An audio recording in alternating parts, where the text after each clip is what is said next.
Hi, this is Kiera from Normani Candles. Shop with us for 100% non-toxic soy wax candles and wax melts, plus room sprays. We're a family-owned business based in SoCal with the mission to deliver clean, non-toxic candle products. Check us out on all social platforms at Normani Candles, and don't forget to shop our website, normaniCandles.com.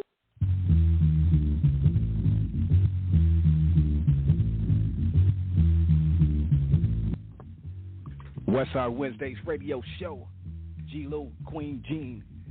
Tonight we got a very special guest, a very special interview, a day in the life with our very own family, Cuzzin Marci. Y'all stay tuned. West.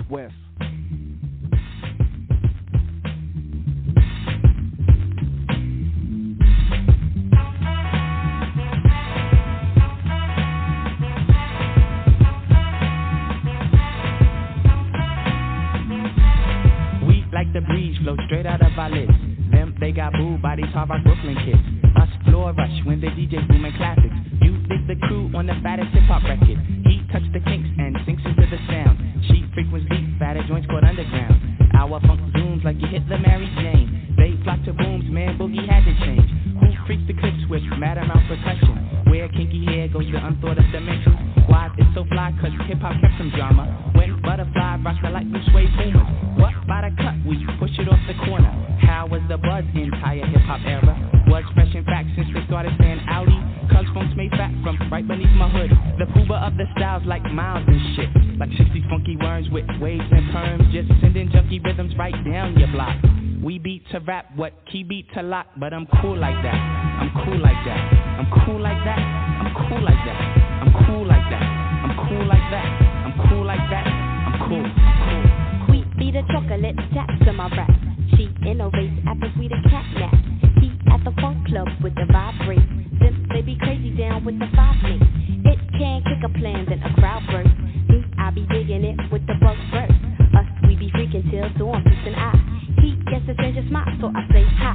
Who understood? Yeah, understood the plans. Him heard of it and put it to his hand. What I just flip, let borders get loose. How to consume all the beaches like juice. If it's the shit, we'll lift it off the plastic. The babes will go spastic. Hip hop is a classic. Can play a shot, it don't matter. I'm fatter, axe butter, how I zone. Man, Cleopatra Jones. And I'm chill like that. I'm chill like that. I'm chill like that. I'm chill like that. I'm chill like that. I'm chill like that. I'm chill like that. I'm chill.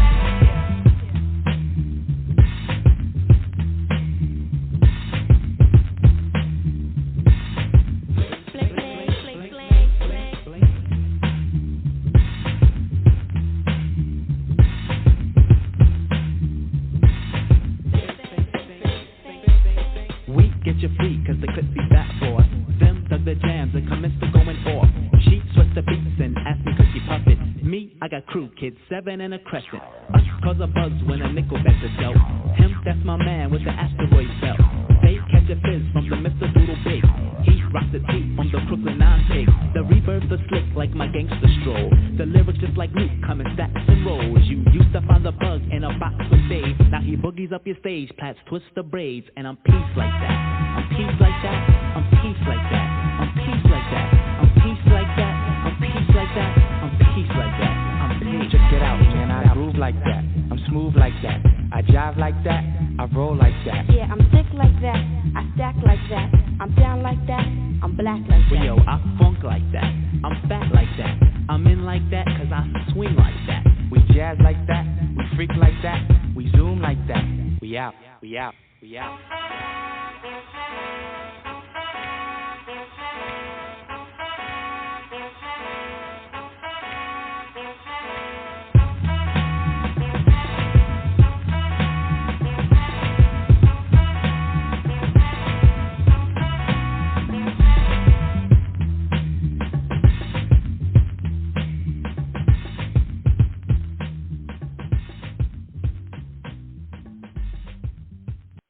Be there, don't be no square, every Wednesday, 7 to 9 p.m., Westside Wednesdays, presented by G-Lew and Queen Jean.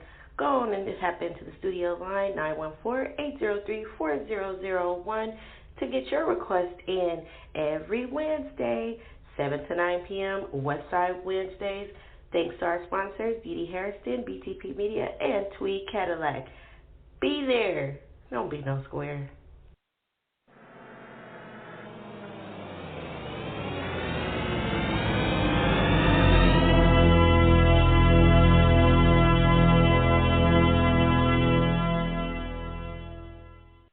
Yo, check it out. Welcome to Westside Wednesdays Radio Show. I am your host with the most, Big G-Lew, and we are back for another spiel. We are back, y'all. It's Westside Wednesdays, and tonight, man, we got a very, very, very special episode. We haven't had an interview in a while. Plus, it's gonna be we're gonna be interviewing one of our own family. You know what I mean? Here, some new to some knows her, some may not. But we're gonna get into her story tonight. Learn about the cousin by the name of Marci. You know what I mean? So it's going to be a great show tonight. Hope everyone's tuned in. Tell a hater to tell a player, like Tweed say. Tell a friend. Tap in if you're tuning in online. We appreciate the love. Just hit us with a like. Subscribe if you can. Right there at the bottom of Blog Talk Radio. Also, if you're listening on the line, we thank you for the support as well. Also, the phone lines are open tonight. It's 914-803-4001. You got to press 1 to speak, though. Before we get started, let me give a special shout-out to our sponsors, first and foremost, before I bring in the Queen. Shout-out to our sponsors, BTP Media Group. That is BTP Media Group, Jeff Quan and the Quanglomerate out of the Bay Area, doing big things always, and we got some great things coming up with BTP Media, so stay tuned. Please follow them on social media at BTP Media Group. Also, 93 Point Tweed, FMism, Tweed Cadillac, y'all. Every Thursday night, it's the After 6 Cruise Mix. Goes down live on Blog Talk Radio, 7 p.m. Pacific. Tomorrow night, Tweed got a special show. He's going to showcase none other than himself. Tune in. I'll be there with the homie, 7 p.m. Pacific. Tweed Cadillac, baby. Also, Dee Harrison, author, publisher, producer. You know what I mean? Publisher. Check out her books on Amazon.com. Dee Harrison. Follow her IG, Dee Harrison, and on YouTube, Dee Harrison 100. Also, got to give a special shout out to Normani Candles. 3 young, beautiful black queens doing their thing from Southern California. They got the candle game on lock. They took it to a new level, new heights, and they're doing it. They're doing great things over there. Tap in with Normani Candles. They follow them on IG. Also, check out their website, normaniCandles.com. And also, I want y'all to check out our, not website, the website is down right now, glewshow.com, but go to the YouTube page, tap in, like, subscribe to our YouTube channel. We got a lot of great content over there. We're doing big things. The G-Lew Show YouTube channel, right? Also, One World Magazine.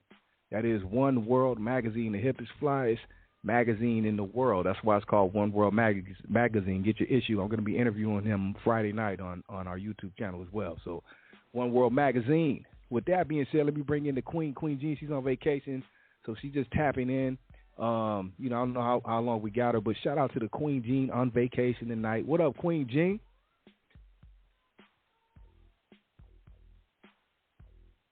Are you there?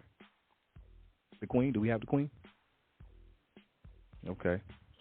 Hey. Oh, I had myself on mute. Yeah, I had myself muted out. I had to walk out the room I was in because we got a gang over here.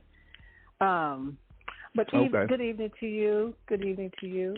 Hey, baby. Good evening. How is that vacation treating you so far? Oh, it's beautiful. It's beautiful. It's just what I thought it would be. So I'm truly enjoying myself. It's my first full day here, so yeah, it's nice. But how are you? You good? It's hot as what you guys say at GP. Giraffe P. So it's hot out here. It's like 103 degrees. Totally different taste of heat. You know, I know it's hot everywhere, but in each state the heat hits differently. So it's really hot out here. So yeah. Just chilling. I said, let me tap in for a minute so I can say hey to my cousin. And check out her conversation. You know, I wasn't going to come on, but I was like, let me just come on here and see. I just want to hear my cousin. I want to hear what it is she's going to give you all. And if I have to might interject, like, no. No, I'm just kidding. But I just want to come on here and pay some respect to my cousin. That's it. Cousin Marci. So, yeah. Okay. We thank you, Queen. Well, check this out. Without any further ado, I'm going to bring in our special guest because she's here in the green room waiting to come on. You guys know her. Some do, some don't. She's family to the show. Got her own show with Queen Jean on Fridays. Flashback Fridays, Fabulous Fridays, Queen Jean and Cuzzin Marci, and she's our newest member on Sunday nights as well. So without any further ado, I'm going to bring in my special guest tonight, though. We're going to switch it up. It ain't none of that fun stuff and Kiki. We're going to interview Marci tonight, and we're going to really get down to the bottom of some things. So it's a day in the life with Cuzzin Marci on the G-Lew Show, Westside Wednesday. So without any further ado, let me bring her in because she's right there. Cuzzin Marci, welcome to the show. She there? The hell, we're not. We're not going to laugh. We're not going to kiki. The heck, we're not. Queen Jean popped up on the spot. I don't want you to get distracted, though. I don't want you distracted tonight. I don't want you distracted. We gonna stand on business like they say tonight. You know what I'm saying? So I don't want you too distracted. We gonna get serious tonight. Gosh. What's going on, Yes. Thank you, Queen Cuzzin. First, thank you. You know, you're very welcome. You know what I do all the time, just to hear your voice. G-Lew, yes, I am here. People. Welcome to Westside Wednesdays. I was just going to be here, but I guess we put the 2 on the 10 tonight. It's going to be an interview, okay? That part. It's going to be a dope conversation. It's going to be so dope. Mm-hmm. That's right. And I'm not going to go too far when you in my head because I said, you know what? I got to really cross my T's and dot my I's on my answers because now we so close now, Queen. I said, I'm going to have to use also known as it. Oh, I'm just a listener. I'm not interviewing you. I'm just a listener. That's why I told you I don't want you to get too distracted. See, Queen coming in, she get her nervous and shit, Queen. I don't want her. Okay, I don't want her distracted. This is what I'm gonna do. What? I'm gonna listen for 5 minutes because that's gonna tell me which direction it's going to go, and then I'm gonna tap out and go back in there with the other family members, and I'll check it out on Blog Talk Radio. So we don't want you distracted. No, for real, Cuzzin Marci. But I'm there with you, girl. You know I'm always there with you. You're my writer, and I want to say this to you. Salute to you. You know I have the utmost respect and love for you. I'm thankful to the Most High that you are my real Cuzzin Marci. It's an honor and a pleasure to have you and the girls in my life. I admire you. You're such an inspiration. You're so intelligent. You're so witty. You're funny, and you also got that G in you. So keep being who you. Like on some for real stuff. You got that G in it. Don't trip. Don't trip to the trip. That part right there. That's that Uncle Stephen. Everybody done picked it up. Don't trip credit to. Who is that? Yeah, so you don't even sound like yourself. So anyway, you guys are in for a good conversation with Cuzzin Marci. She keeps it real. She stands solid. She's genuine. She's humble, beautiful spirit, and just enjoy the conversation. And if you have any questions, call the number 914-803-4001 and press 1. She will answer with some dignity, though, Cuzzin Marci. Stand on business. With that being and if the question don't get answered, you can call management. That's one right there that just got done talking. And to the producer, you can call management if your question don't get answered, okay, in a timely fashion. So with that being said, Queen, I love you and thank you. Much love. You're very welcome. Okay, King G-Lew, I'll talk to you later. You guys enjoy each other, okay? Thank you, Shut up, family. I said hello. Thank you for bringing Marci because you brought Marci in the game. You know what I mean? So salute to you, Queen. Absolutely. But, yeah. For sure. Okay. Alley-oop. Good night. I won't listen on. I'll wait till tomorrow. Don't you agree? All right. Peace. I say. All right, Queen. Peace. Shout out to the Queen once again. That's where that saying come from. She sounds so beautiful. Don't y'all agree? Don't you agree? Don't you agree? Okay, now let's get down to business. See, I'm glad. Shout out to the Queen Ride for checking in, but I'm glad Queen kind of set on the side because you get a little when you and Queen get together, it'd be too much. So I want to get down to it tonight. So you know what I mean. So we got Cuzzin Marci, y'all. I didn't have an interview before. Okay, all right. This is for the job, people. Okay. No. Right. There you go. Think of it like that. Okay, for real. Okay, here we go, y'all. Now, first and foremost, we have Cuzzin Marci here. Okay, let me break it down like this. It's Cuzzin Marci to the people that know you, that know you on here, and all that. But can we get down, if you want, how does Cuzzin Marci's story start off? Like, who is Cuzzin Marci? You know what I mean?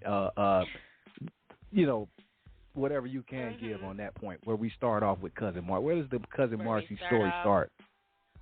Okay, yes. For sure. I'm not gonna delve too much into the numerical exactness. Right. But what I will do, because I'm not ashamed of my age, I know how old I am and I know where I come from. But let's just say that I slid into the event probably the week Got to Give It Up was still number 1 on the Billboard charts. Okay, so we're talking like late 70s. That's when I came in. My parents, I can say both their names actually, Braxton Berkeley and my mom, Cheryl Miles. They were, they were liking each other, and they had me. Both had other children. I have 7 siblings on both sides. Just from the 2. I come clearly, for those that do know me, from a large family. My family is very large on both sides. So my dad's family, they are Los Angeles, Compton natives. My one close family member right here, Cousin G, but out of all my cousins, it's more than 50, and my second cousins and all that other stuff. And I had to have a stepmom, so I have even more siblings because of that. And both of them, they are now rest in peace, my mom and my stepmom. My dad just celebrated his 91st birthday. He did not turn himself, but the Lord made him into a minister later on in my life. But when I came along around that time, my parents were probably still kind of, like wilding out, as parents do. But, just my furthest memory back, it was just all about my dad when my mom couldn't be there. And we'll progress into that with questions, but that's how I came about. I'm 2 Los Angeles natives. And right. Well, check this out. First and foremost, I want to ask you, I want to say rest in peace, rest in paradise to your mother and stepmother who we've lost. I lost my stepmother too recently, and yours my father. Too. So, yes, but I want to ask you, how was it coming up in such a large family? You know what I mean? Not only having a lot of siblings, but family in general. How was that for you? It was always a time. I'll just say it like that. I can always just remember a lot of people being around me, whether it be at home, whether it be in Compton, whether it be in Pacoima, where I did actually spend most of my childhood as well, between Compton and Pacoima. Where you grew up with Wax? You grew up with Wax 100. Go ahead. I did elementary school. We went to the same elementary school. And, so just a lot of people always around. My stepmom, when my dad married her, she had a beautiful home. We have fruit trees in the yard, so you can go out there and get your plums and your apricots and stuff like that. Right. And then with my dad's side, being with him a lot, it was my dad and me attached at the hip, literally. Like, as a baby, he joked with me, I used to carry you like a football. And we were always visiting. That's why I'm close with all my uncles and my aunts. Queen's dad is one of my favorite uncles. Like, they're all really my favorite, but you know how you could put the 2 on the 10 with more than none. And it was just always a lot of people around. And that's probably why I am like I am today, where I kind of like to be surrounded by people, but I'm really also an introvert. I don't have to be around people. You feel me? This to me kind of like being around people. So I don't have to do like that. I'm secure in that. Yeah, I'm secure in that. Right. I could be around, but I don't have to be around. And everything I participated in, when we get a little further, it was group activities, like sports and things like that. But I just, good memories, good food, all that. Of course, the food. I'm going to talk about the food now. Right. But you mentioned something first, salute to your family and all that, growing up in Pacoima. I get to all that. But just specifically growing up with your dad, I mean, I know your dad, well, I don't know, but I've heard, and even you speaking on it, that your dad kind of raised you a lot. How was that for you, being raised by your dad, like a female? I know that's usually kind of different. It's rare, but it happens. Salute to the great dads that do that. But how was that exactly raised by your father? And it was kind of only being you. I know you got siblings, but I know it was kind of mainly you all. Yeah. From what I know. Okay, go ahead. Yeah, it was. So basically, to break it down, yes, it was excellent. I wouldn't have it any other way, because both of my parents were in the frame of mind, like, no matter what they were doing, they always had God in their life. Right. So when they had to come to terms to make that decision, no, it wasn't pretty. Like, I've been in standoffs with my parents and the police before. My dad, he always took that charge. My dad is, the G that me and Queen be talking about, like all of them, and he took over. He made sure. Yes, he did have other siblings, but another thing about my father is, he was older than I am at the time when I was. No, actually, he was mid-40s. I hope he was older than you. Born. Yeah, okay. He was. I'm just clowning. I know the age I am now. That's how old he was. I'm when I came along, and then my mom, she is like 18 years his junior. Wow. So that was kind of, so it was, and she was a singer. My mom actually was a singer in a group, and they sang backup for Barry White a couple of times. They were supposed to have, and that was what kind of made her go too far on that end, where he wasn't going that direction anymore. So for my benefit, he definitely, I don't even know, I would like to pick my uncles and my aunts' brains on how he was at that time, because, like I said, I was always around family on both sides. Now, my mom, big family as well. My real mom, Compton native, grew up right by Centennial High School, but they all knew each other. See, everybody was so familiar. Like, my father knew my grandparents just in passing before I even came along, anything like that. So my grandfather, on my mom's side, he was a sportsman hunter. You go home to granddaddy's house sometime, he got a big 6-7 foot bear on the porch. Wow. He's gutting it, taught me how to fish, ride horses. That's crazy. Camping. We was just talking about that a couple weeks ago with my niece, where she's growing up like that same thing. But but go ahead. That's crazy. Go ahead. Yeah, so we there's a lot of good things that I learned on both sides, and what I also appreciate. And another thing about him was, he made it an effort. Speaking of my Granddaddy Johnson, I'm gonna just have to say who they are so we could differentiate. But Granddaddy Johnson, he was also, I would like to say, a man like my dad, where, I'm not just going to let the kids go to the wayside. He always kept us connected. He always made sure, he called up my dad. Braxton, you got to bring her. We doing this. We going to the hook and cook. We doing this. We doing that. So a lot of the times when it's going to the back and forth and the in-between, even from young, they had an understanding. My dad did not take me, out of viciousness or maliciousness. Everyone knew it was for the benefit, so I could probably be, here today and, on this side of the earth, basically. Right.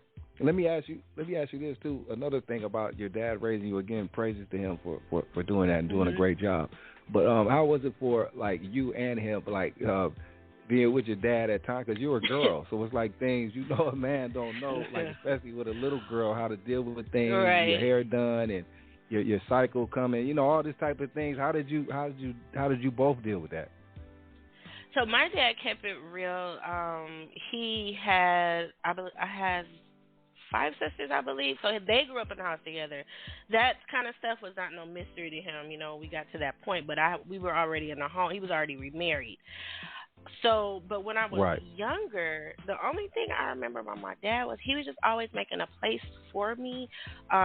We were just a team. We had to stay in hotels before. Right. We used to go from Palmdale to Los Angeles. We were always on the road. We were always in the car, and I think that's where a lot of my differential musical taste comes into play, because he would play, Nat King Cole to my godfather, his best friend from the Watch Prophets. Like, it was just always us. But being a girl, he didn't shield me from anything neither. I could count on one hand the time I really remember my dad going there with anyone, cursing or anything like that. This is pre-being a preacher.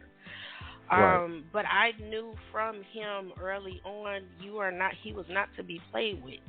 You are not going to play with him. And you should not let nobody play with you. I learned those lessons early on, too.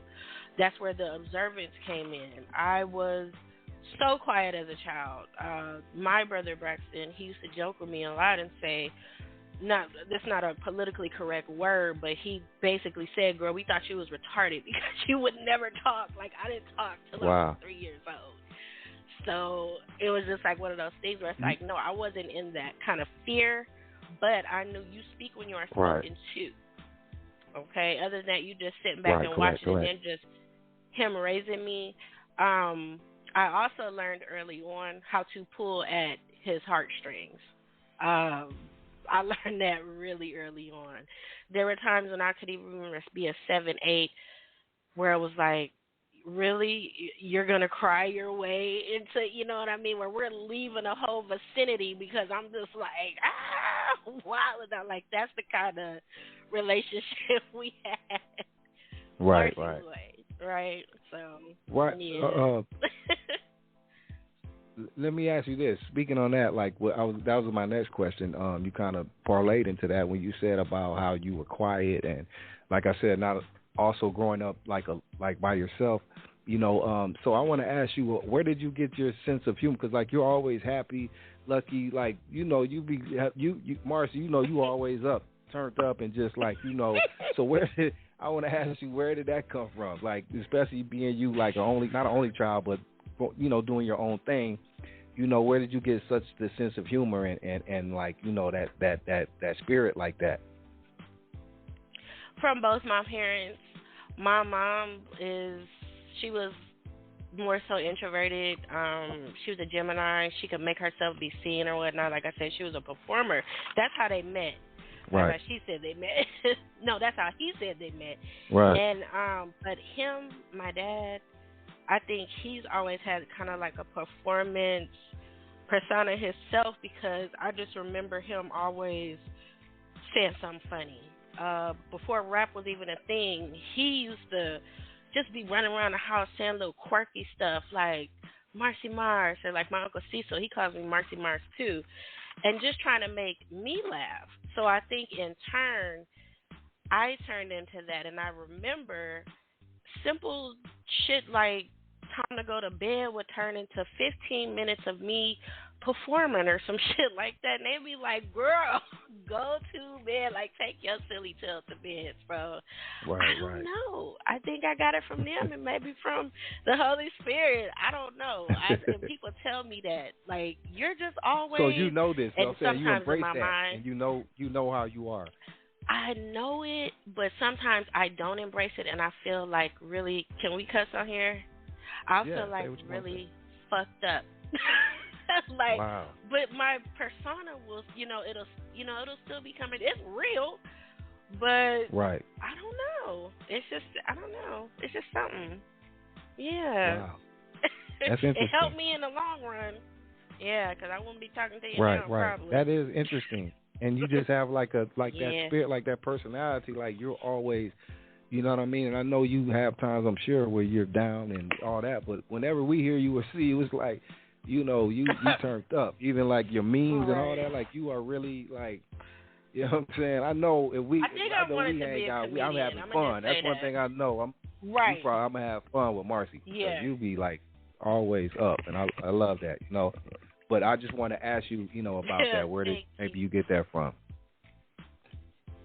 I get that from my dad's side. I honestly want to say, because all of them are like that. All my family can make you laugh. All my uncles, they just kept me cracking up, and I got to be around them. My aunts, you know, they were just so funny. They held no bars. It was like no bars, and then I got to live with some of them. I got to live with my dad's father. Only person I didn't get to be around was my dad's mother. She passed away 6 months before I was born.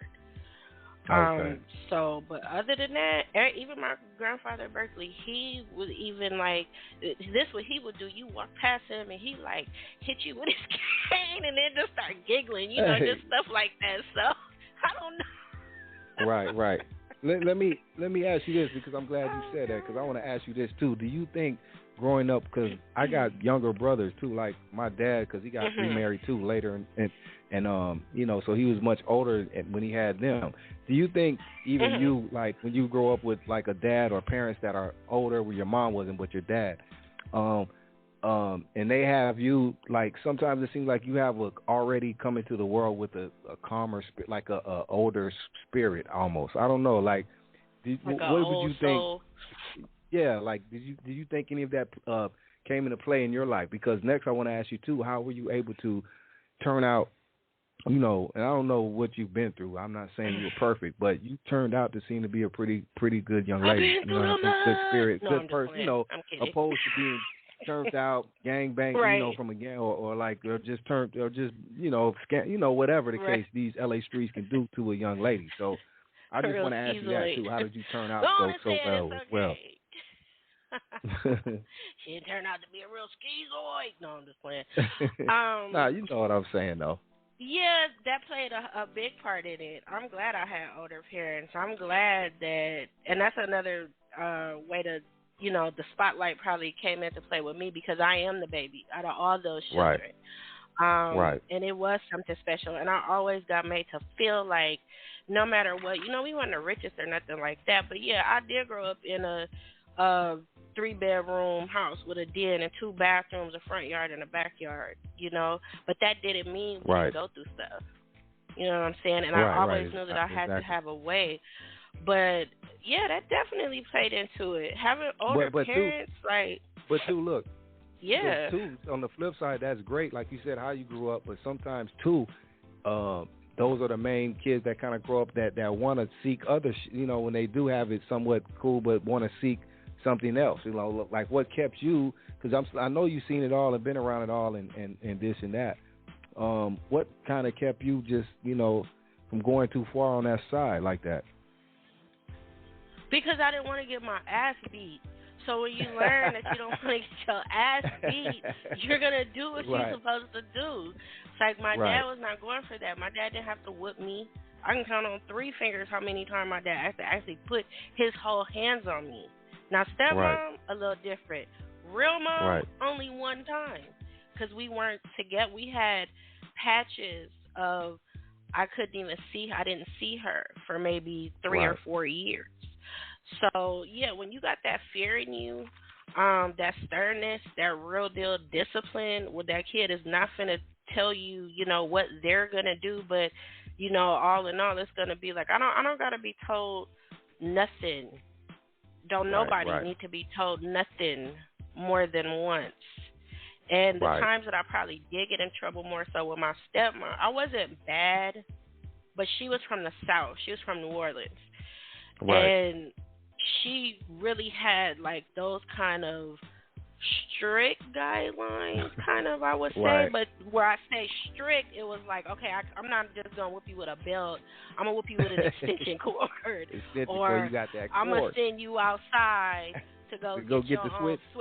Go get the switch and then come back and you tell me, oh, this ain't hurting you. Go out there. Like, when you're dealing with that, you come into other little I had my time with them and different little things and trying, how the kids will try the parents, but it wasn't never to where I'm cussing my mom and my dad. I knew you gotta have respect, even for my real mom, because my dad, he never went there with me. It was always much respect. They talked until the day she passed away.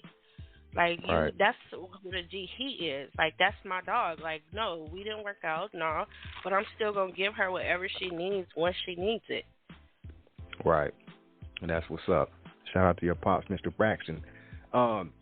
Now, not fast forward a little bit. Well, maybe not a fast forward, but growing up a little bit. How was it for you growing up in Pacoima? And how was that for you, which is the San Fernando Valley? I lived in the San Gabriel Valley for some of my younger years as well. So how was that coming up in Pacoima? Tell us a little bit about Pacoima. We hear about it through, other people and all that, but how was that for you growing up in Pacoima? Pacoima is basically, just like most people think, oh, it's the Valley. The Valley is Los Angeles first. Everybody needs to understand that. The Valley is part of Los Angeles, okay? Y'all go through the same law enforcement and things like that. It wasn't too much different. Pacoima was like, honestly, until the influx of certain things start happening, I didn't see it no different from when I would go to Los Angeles every weekend. The only difference that I saw was the gang activity hadn't started as much as it did when I would be in Los Angeles or Compton. That's it. Right. Other than that, it was just still cute and nice, and you had your little places, but trouble wasn't just. I mean, trouble won't find you in LA kind of unless you're not following the rules or whatever. But out there, it was a little slower. And the people from out there were such in a rush to get to Los Angeles, or, they would ditch our schools and to go to the Sloth and Swap meet, and I'd be sitting there like, wow. I go there every weekend, so why are you risking your education? Like, it was that exciting to them. Wow. But I just always knew that wasn't because I was too much LA in me. That was, like, where I'm from. Right. Period. Not being from nowhere, but that's where all my peoples were. It was too many people. How was it too growing up in Pacoima, like that area? Like I said, I know I'm familiar, not San Fernando with San Gabriel, but you grow up like opposed to LA with probably more like black people, but out there you got a lot more Mexicans and different races. And how was that for you growing up that way? That did not affect me because, again, I was in that time frame where it was just a little bit here. Okay, then you go to junior high and maybe a little bit more. And then you get to high school. Okay, now we really got some numbers. It wasn't like that for me. We all was together as one. It might have only been 2 gangs out there that might have been going through it. But, again, I'm not a gangbanger. I'm just watching the stuff go on. So we had riots and all that stuff in junior high school. And I'm just walking home, or, they have food fights in high school, and it's just like, I don't know, that really don't got shit to do with me, because I'm not, so I really didn't get to see it like that. And then when I was in junior high, those people that were, doing those, they were together. They wasn't apart because they all lived in, I think it's maybe 1 project in Pacoima or 2, and then it's another, like, apartment complexes and shit like that, but it's not like it is out here where, okay, you got the Nicholson Gardens, you got this, you got Athens, you got Imperial Courts, and just 5, 6, 7, 8, 9. It wasn't like that. So when something happened out there, and it did, I seen some tragedy out there too. One of my classmates, it's the same everywhere to me, and I couldn't get into that. I love my brown brothers and sisters because we was in that, together. We all grew up together. When they bought the new Apple computers for us, we was at Broadus Elementary, and we all was in there like, whoa. When Derek came, we all had to participate.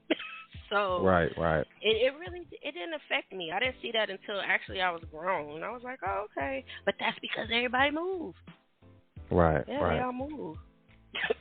Wow.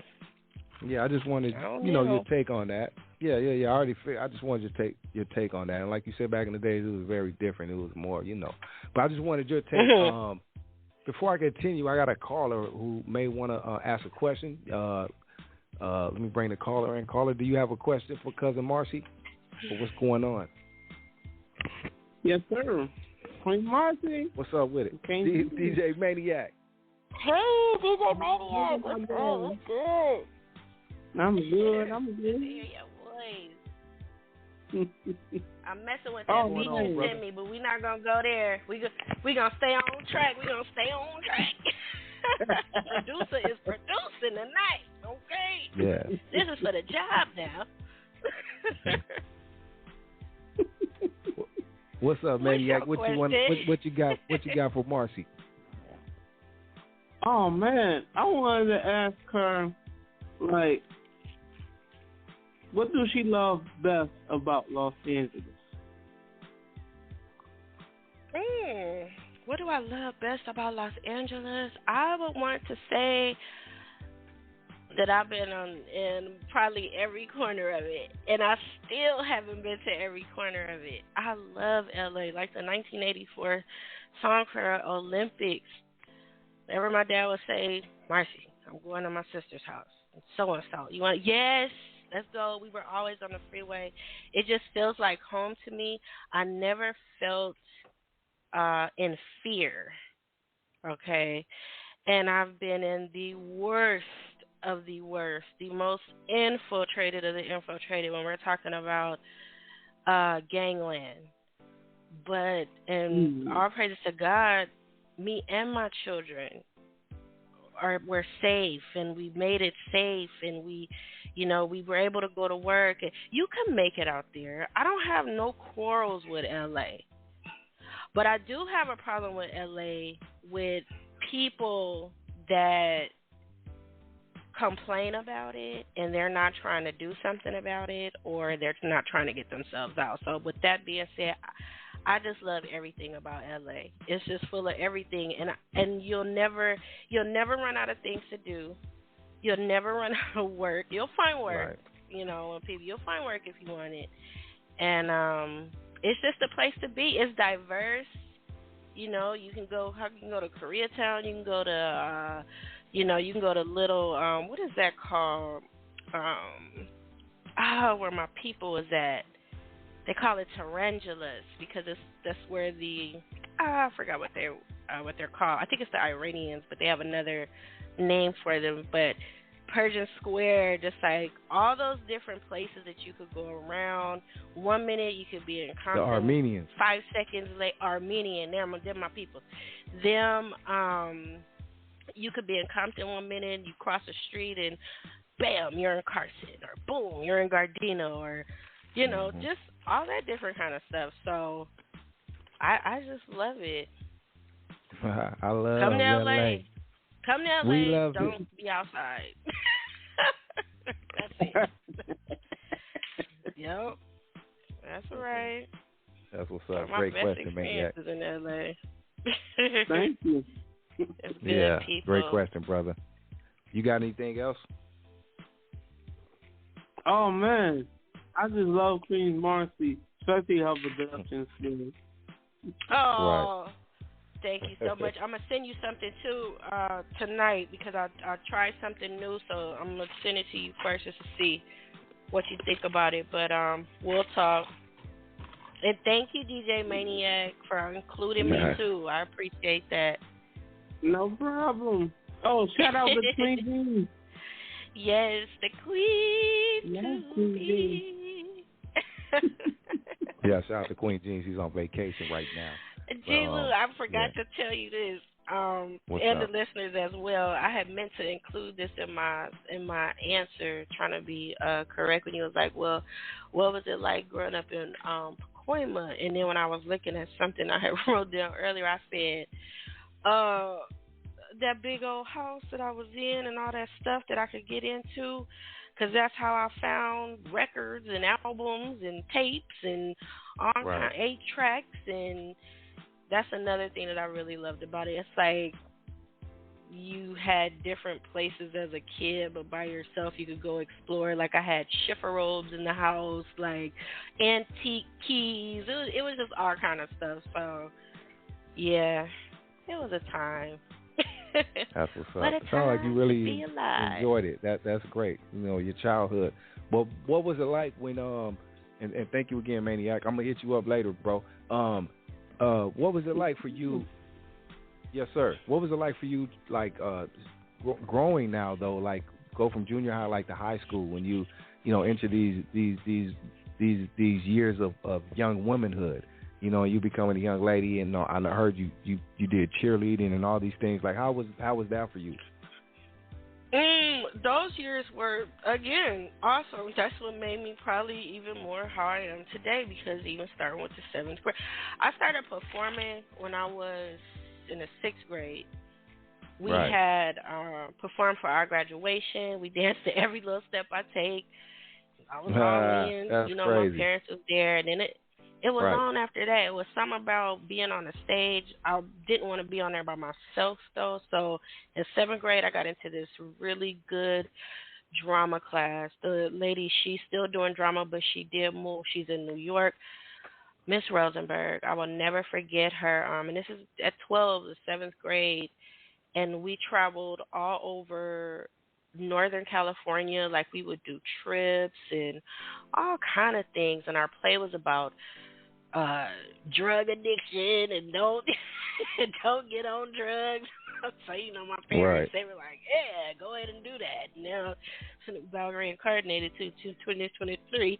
But it was just a really good time. I felt, because I didn't have no siblings in the home.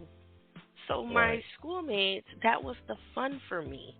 That was fun for me. And then I had my neighborhood friends. Like, I had best friends that lived right around the corner from me. I can, walk to their house. And I would just try, to see how far I would go. My dad really never told me no. It was always, ask your mother. Mm-hmm. So it's like, oh, can we just go through you, buddy? Just like one time. Because you know what she going to say. But as long as I did my chores and everything, I could pretty much do what I wanted. They didn't really have a leash on me. If I needed money, I had money. I didn't ask them to go, like, do school clothes shopping. I didn't even think about it because I didn't know what we had. I was just happy with the roof over my head and the lights. It wasn't until I got a little bit older that I actually had the balls to say, well, can I have this or that? And then I got told to go get a job. So it was like, oh, that's all I got to do, because I've been working since I was 13. Yeah, if you want something, they can't get it for you. Get your ass out there. They didn't tell me that. My parents never cussed at me, really. So I don't know why my mouth is so bad sometimes. But, yeah, it was like you go out there and you get a job. So I got a job at 13. I worked for Clean and Green. It was through the school. We was painting graffiti and all that other stuff. And I made my money, and I went and got my school clothes and my new Nikes that I wanted, my housing shirt. You remember the housing shirts? Yeah. And didn't really get into hair. I was doing my own hair. I wrote two little cornrows, like how you be wearing. I did my own hair. Right. So it wasn't like they tried to put a jerry curl in my hair once. It didn't take. So that was, we learned our lesson the hard way with that. But 7th through 9th, 7th especially was the best year of my junior high experience, and that's when they did go 7 through 9. 9th grade, it was kind of transitioning, kind of had a little boyfriend in the 8th grade, and, and the dad said, oh, you're going to do this thing right. You're going to come to the house and shake my hand. Well, the boy did it. Rest in peace. He got killed. But, yeah, Sorry to hear that. But I wasn't like that. I did not have to have that. I was secure in that. High school, 10th grade, wow.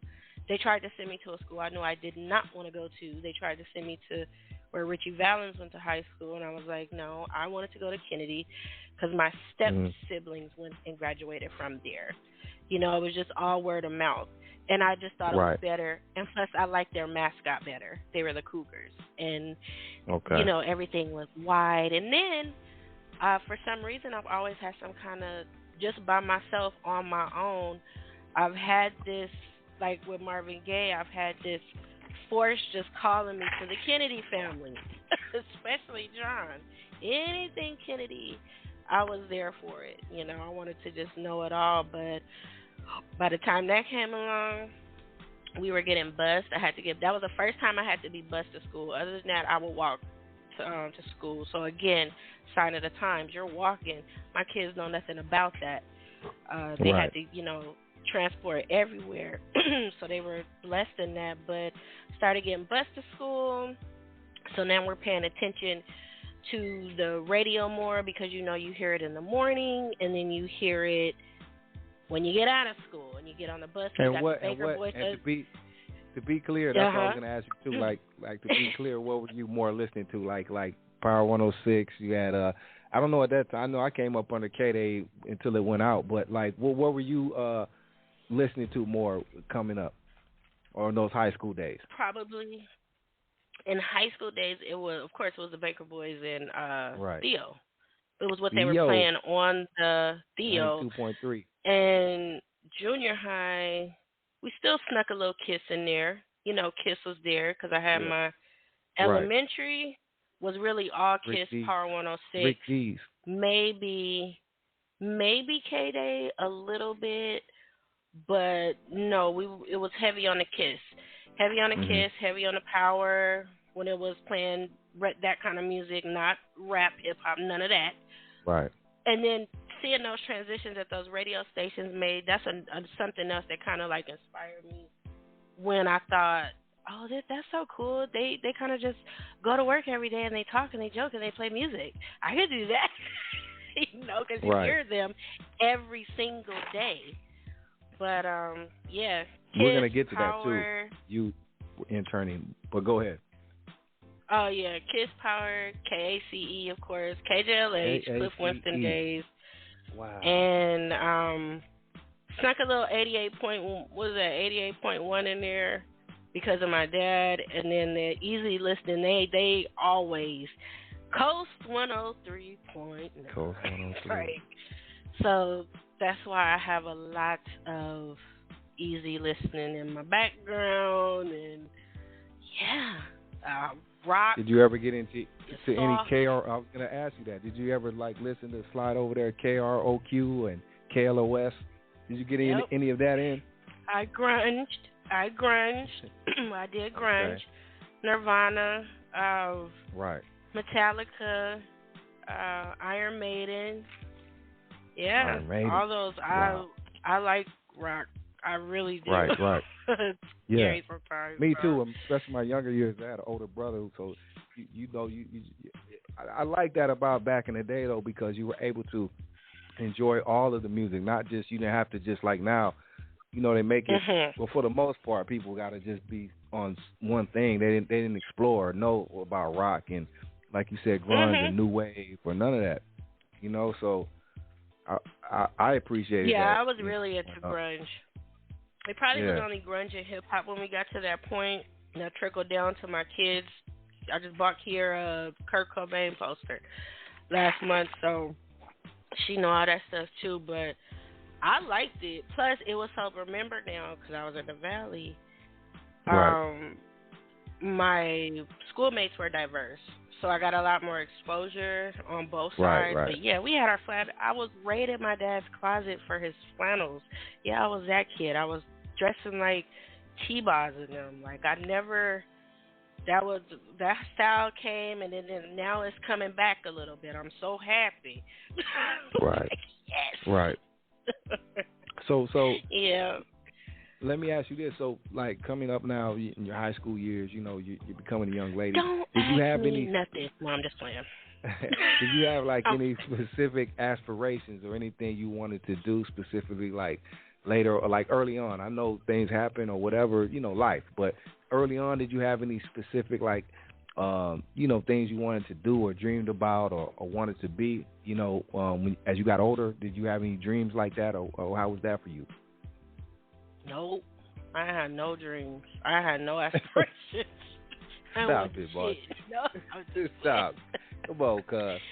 I wanted to Like, nah, honestly, what I could say is I always knew I wanted to graduate high school. Nobody pushed that college line to me, even though I have very successful sisters and brothers that had went the whole college route, is in the military and everything else, but they were there for me. They kind of didn't even really push that on me because they knew that I was focused. I would get good grades in school. They knew I wasn't a slacker. If I didn't understand something, I really couldn't understand. But my main goal, actually, I wanted to get money. I always knew I wanted that for sure. So, like I said, when I was 12, 13, I was like, okay, I'm going to have a job. And I might have had two. One of my stepbrothers had me working for him, for his law firm. I wanted money. I saw how my dad got up every day, worked hard, went to work to get what he wanted, get what we needed for the family. Again, nothing is perfect. We had hard times. But I learned more about the spirit of family, how, you got to be strong for yourself. And what I mean by that is, if you want something, you're going to have to go out there and get it, period, point blank. It's no excuses.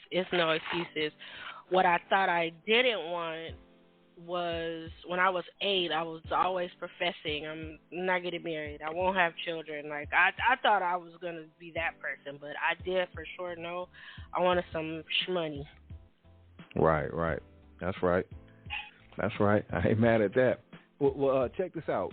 Also, money over boys. Right, MOB. You was MOB.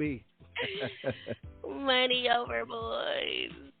Yep. Hey, check this out. For sure.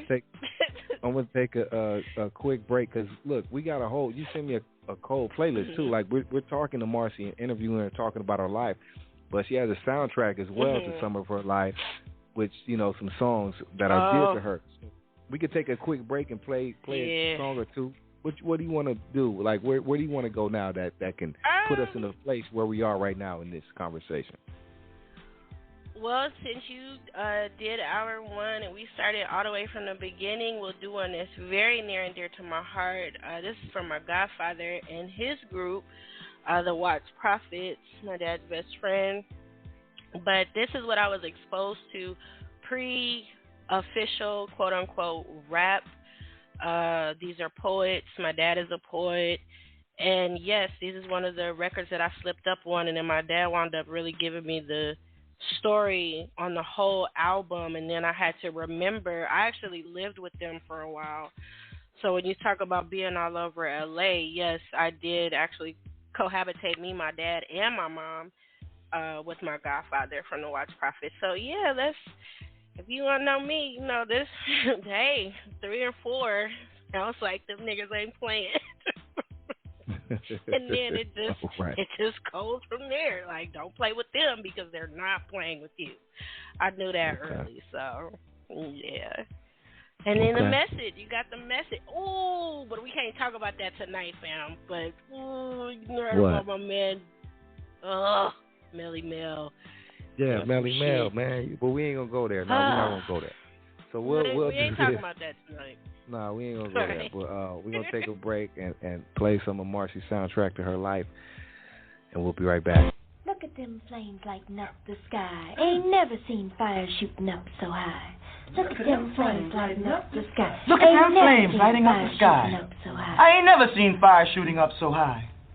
Are you listening, people, to what I'm saying? Because it sure looks to me like them niggas ain't playing. Them niggas ain't playing. Them niggas ain't playing. Them niggas ain't playing. Ever since they passed them civil rights, those fires have been lighting up the nights. And they say they ain't gonna stop till we all have equal rights. Looks to me like them niggas ain't playing. Them niggas ain't playing. Them niggas ain't playing, Them niggas ain't playing. Looks like they developed a new black pride. It even showing the way they now stride. You better look around, y'all. Can't you see what I'm saying? Sure looks to me like them niggas ain't playing. Them niggas ain't playing. They sure ain't. They sure ain't playing. I think they're trying to get something started. Oh, yeah? I'm talking about Snick and us and the Black Panther Party. Yeah. Is anyone listening to what I'm saying? Yeah, man. Because it sure looks to me like them niggas ain't playing. Them niggas ain't playing. Them niggas ain't playing. Them niggas ain't playing. 18 billion so far is the claim of damage done by looting and flame. Yet look around, there ain't nothing changed. Nothing's damn thing. I sure hope somebody is listening to what I'm saying. Cause it sure looks to me like them niggas ain't playing. Them niggas ain't playing. Them niggas ain't playing. Them niggas sure ain't playing. The bigots and the virtues, they just can't see. This now black generation is gonna be free. Just you try and stop them and for sure you see what I'm saying. Sure looks to me like them niggas ain't playing. Them niggas ain't playing. Them niggas ain't playing. Them niggas ain't playing. Now where the black man is going is anybody's guess.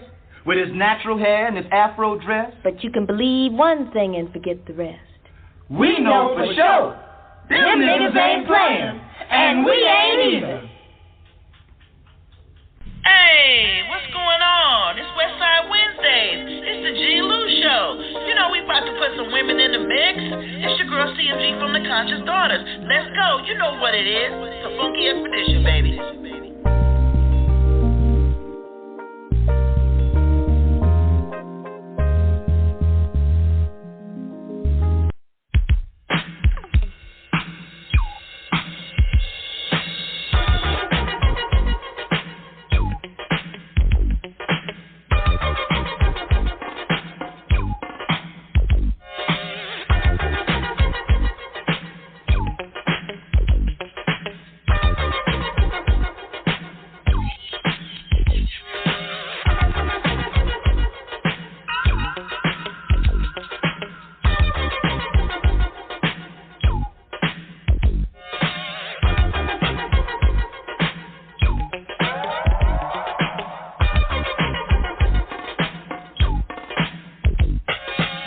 It's like a jungle sometimes, it makes me wonder how I keep from going under.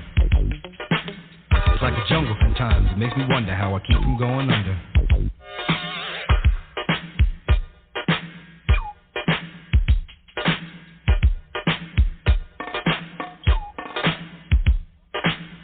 Broken glass everywhere, people pissing on the stage, you know they just don't care. I can't take the smell, can't take the noise, got no money to move out, I guess I got no choice. Rats in the front room, roaches in the back, junkies in the alley with the baseball bat. I tried to get away, but I couldn't get far, cause a man with a tow truck repossessed my car.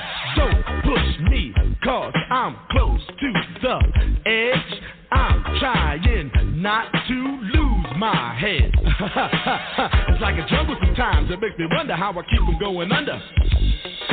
Standing on the front stoop, hanging out the window, watching all the cars go by, roaring as the breezes blow. A crazy lady living in a bag, eating out of garbage pails, used to be a fag hag, such a dance a tango, skipped the life and dango, a zircon princess, seemed to lost her senses. Down at the peep show, watching all the creeps, so she could tell her stories to the girls back home. She went to the city and got so diddy, she had to get a push, she couldn't make it on her own. Don't push me, cause I'm close to the edge. I'm trying not to lose my head. It's like a jungle sometimes, it makes me wonder how I keep from going under. It's like a jungle sometimes, it makes me wonder how I keep from going under. My brother's doing bad from my mother's TV. Says she watches too much, it's just not healthy. All my children in the daytime, Dallas at night. Can't even see the game or the Sugar Ray fight. The bill collectors, they ring my phone and scare my wife when I'm not home. Got a bum education, double-digit inflation. Can't take the train to the job, there's a strike at the station. Neon King Kong standing on my back, can't stop to turn around. Broke my sacroiliac, a mid-range migraine, cancer membrane. Sometimes I think I'm going insane, I swear I might hijack a plane. Don't push me, call, I'm close to the edge. I'm trying not to lose my head. It's like a jungle sometimes, it makes me wonder how I keep from going under. It's like a jungle sometimes, it makes me wonder how I keep from going under.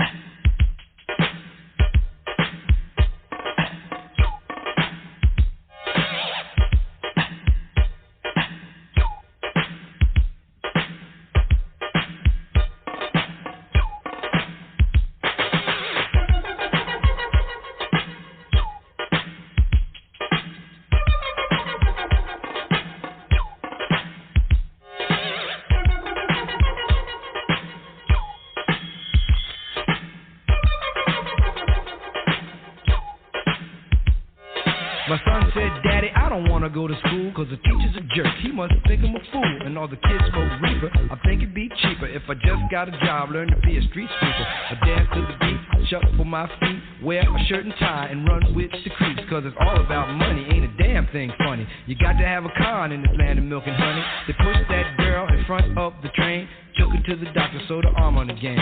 Stabbed that man right in his heart, gave him a transplant for a brand new start. I can't walk through the park cause it's crazy after dark. Keep my hand on my gun cause they got me on the run. I feel like an outlaw, broke my last jaw. Hear them say, you want some more, living on a seesaw. Don't push me, cause I'm close to the edge. I'm trying not to lose my head. You say what? It's like a jungle sometimes. It makes me wonder how I keep from going under. It's like a jungle sometimes. It makes me wonder how I keep from going under. It's like a jungle sometimes. It makes me wonder how I keep from going under. It's like a jungle sometimes. It makes me wonder how I keep from going under. A child is born with no state of mind, blind to the ways of mankind. God is smiling on you, but he's frowning too, because only God knows what you'll go through.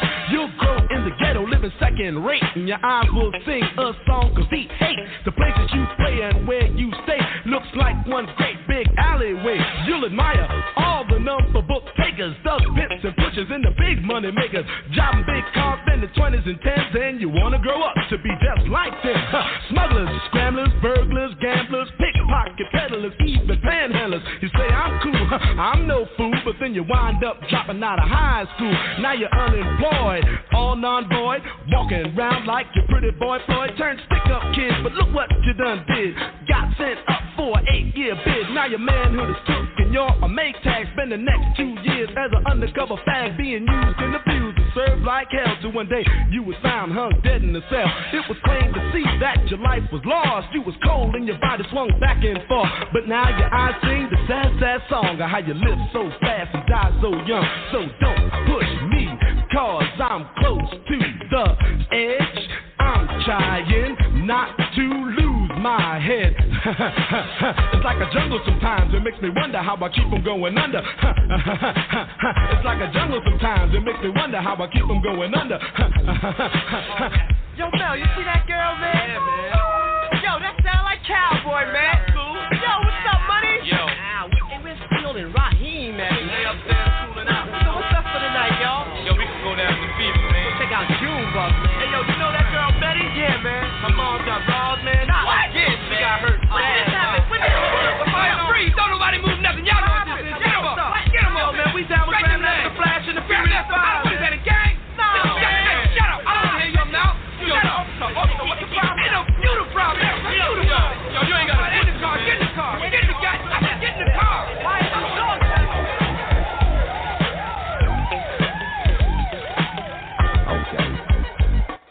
Okay, we are back, y'all. It's Westside Wednesdays radio show, the G-Lew show with your host with the most, G-Lew. Shout out to Queen Jean on vacation. And, you know, already know our special guest tonight, family, you know, of the show. Cuzzin Marci is here, y'all. And we've been getting into a great conversation so far. Like you said, the time is flying. But we've been getting into it, talking about, you know, Marci's childhood coming up, you know, having a real big family. Just to give you a little overview, you know, from Compton, L.A., but her mainly growing up in Pacoima and how that was for her, you know, advantages, disadvantages, and all these great things. And we've been having a great conversation, Marci. I appreciate it so far. But before we continue, we got a caller on the line. The caller called in may have a question or two for you, or just may want to say hello. So let me go to the phone lines, Cuzzo. Caller. Peace Caller, and hello. Peace and gratitude. How's my brother? Peace and gratitude. Much love, brother. Shoot it straight now. Shoot it straight. man, happy Wednesday, Westside Wednesday, man. Just give a shout out to you, G-Lew. As always, salute to you, man. And I know the queen ain't there, but it's always hail to the queen. Much love to her, wherever she is right now. Thank you. Man, you got such an honorable guest on right now. I'm getting more familiar with her. But I've been, honestly, Marci, I've been intrigued by you since I heard your voice, start hearing your voice. She got that voice, bro. Yeah, I told her that. Man, there's a just reel you in. It's classy, it's elegant, but it's strong. Like it's like you ain't taking the E with the shit. You know what I'm saying? Are you with the shit? How you want to put it? So much love. Well, thank you. I just sat back. I just sat there late, but I'm gonna go back at the beginning and check the whole show out because I do want to learn more about who Marci is and what's driving that voice. And much success to everything you got going on. You know I support everything you, G-Lew, everybody got going on with the G-Lew family. So much love. That is so awesome because you're famous. Thank you, Straight Shooter. But you know what's behind this voice? Like my man from Run DMC used to say, hard times. No. It's all good. It's all good. Yeah, stay here with us. I really do appreciate you. Did you have a question or anything? No, to put on the customer service voice. Did you have a question for us today? I don't know if it was a question, but I know you played. You got a bloodline with the Honorable Watts Prophets, and how odd is it that song is so relevant that them niggas ain't scared? Because you know, as of this weekend, we showed that them niggas ain't scared. Right. Shout out to Alabama. Right. That's the first thing that came to my mind. I thought of our Godfather. I was like, you see, that's what they've been teaching me all my life. But honestly, Straight Shooter, and listeners, G-Lew, that's where it comes from. Mm-hmm. No holds barred, no sugarcoating shit, none of that. Because the thing is, they didn't want me to get influenced. They weren't blind. These are real deal men that grew up in Los Angeles from the 1930s on that saw this transition. That was nothing new to them. They had their own things going on. So they weren't going to let us, their children, sit up there. And I can say that for my cousins as well. We all have that. They taught that to all of us. So it wasn't a joke. It wasn't a joke. Yep. And they was not playing. And go buy your chair. They don't sell at Walmart for $7.99. I got other things to bag up too, also. Love y'all, man. Y'all be easy. Much love to you, brother. Much love, respect, homeboy. In a minute, homie. Thank you, brother. All right, and you know what else, cousin? What I was thinking about when I was playing, when you talk about the differentials between the two, it's really none because I saw a battle round in Pacoima on my street. Wow. I never seen that in Los Angeles. And I'm running around singing the song, battle round. It came on my corner, and that was the first time, but I never seen one in Los Angeles, and we were just running around singing a song like we didn't know what was going on. But, yeah, it was one of the first rays that they had used, and that had happened on my street. It was a mess. But my dad knew exactly what it was, see? Right. Let me ask you this. So-and-so. I didn't even mean to go there with this. Right. Let me ask you this, though, because you made me think about that when you said that, like, you seen that in Pacoima, but not in L.A. Did you ever, like, coming up or even later in life, do you feel, because sometimes, you know, especially when people be trying to clown or go against, they're going to quickly say, you know, you from the valley, or even how they be going at whack, you from the valley, whoom. Did that ever bother you, or like, how did you feel about, like, stuff like that? Because, like you said, it ain't no difference. L.A. is L.A. County, whatever. But did you ever feel that even younger, like, times or like, situations like that? Or even your family that live in L.A. sees you about being from the valley or from Pacoima? Not at all, because, again, it was not only us out there. One of my closest aunts, she actually was out there, too, but this was another area. It was basically Pacoima, but it was called Alita. And it was me and her granddaughter. We actually wound up going to the same school, so we were thugging it out. Like this is my other favorite cousin. We actually went to school together. It's for two schools, junior high and high school. But no matter where we are, we have each other's back. This girl got kicked out of high school for me, and I didn't even know what was going on. Somebody thought they wanted to fight me. I didn't know. That's not me. But she had to shut it down, so no, our family is never coming at us like that. We are who we are. We know who we are. Only people that ever tried to come at me about stuff like that was probably Church of Christ. But other than that, it's like, okay, y'all don't know what y'all talking about. I'm just saying, even like when you coming up as a kid, that's when it be, when you go through all that type of shit. You know what I mean? I don't know. So I was just even wanting your take on that overall. You know what I mean? That's all. Only thing I would say to that is probably when I was in nursery school. Okay, get this, nursery school, right? Nursery How young school. I I do remember that. So I had one of my little classmates, and this is at the first transition when I had to move out there with my dad, and some non-melanated little boy. I had a keloid when I was a kid, so I'm little, so it really looks big, to them. If you've never seen that before, you think I'm the elephant woman or something. But yeah, the boy said, "Oh, Marciama's got a crack rock behind her ear."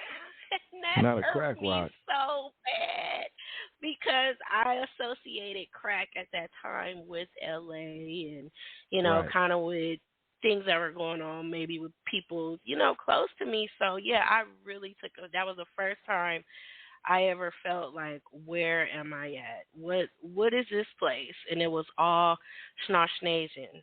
Okay, so I did attend school in Compton.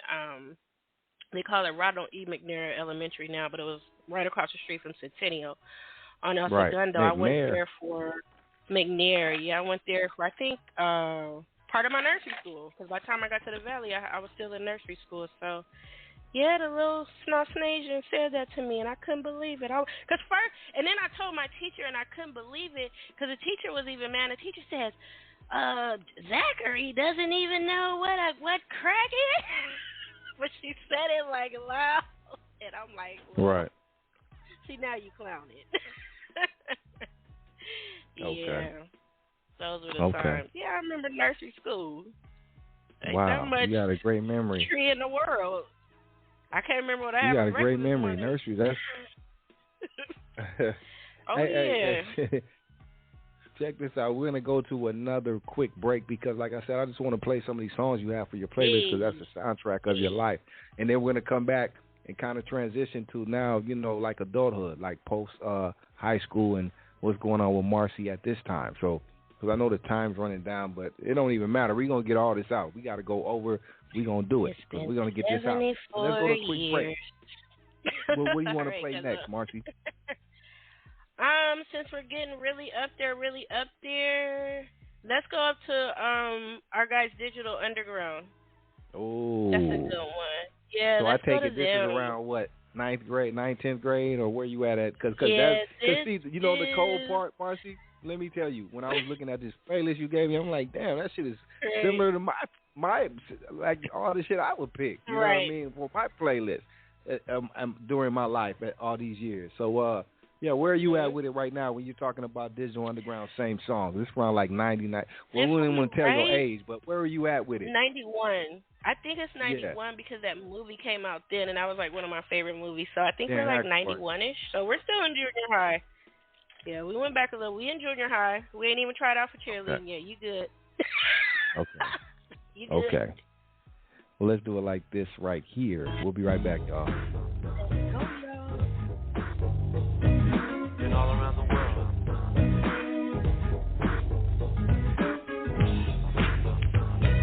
And all around the world.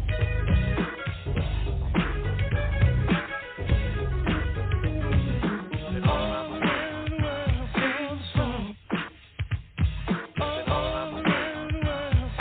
world. Yo, we've been all around the world. Been all around the world.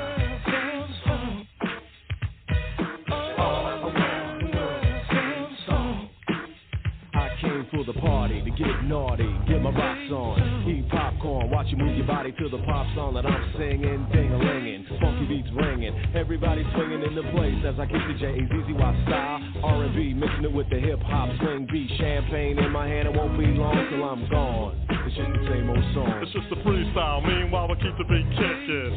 Sweat dripping. Girlies in the limo eating chicken. Oops, go get the grease on your pantyhose. I love you, Rover. Move over. I gotta blow my nose. Sneezing, but so I'm pleasing. All of the slimmies. Pull out my Jimmy. Time to get busy with a Jenny. If it's good and plenty, don't you know? There I go, there I go, there I go. But I don't go nowhere without my gym hat. What I'm rapping is if she's clapping, then I'm strapping, cause I'm smarter than that. And then, girlie, maybe we can get along. Cutie after cutie. It's just the same old song.